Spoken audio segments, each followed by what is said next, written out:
నూతన క్రియను చేయుచున్నానని నీవు సెలవీయగా నా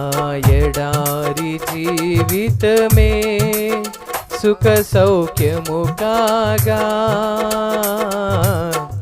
నూతన క్రియలు చేయుచున్నానని నీవు సెలవీయగా నా ఎడారి జీవితమే సుఖ సౌఖ్యము కాగా నా అరణ్య రోదనం ఉల్లాసముగా మారిపోయెనే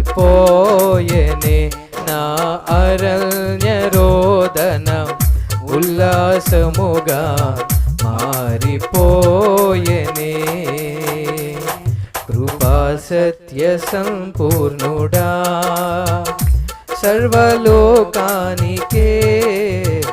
చక్రవర్తివి నీవే యేసయ్యా సర్వలోకానికే చక్రవర్తివి నీవే యేసయ్యా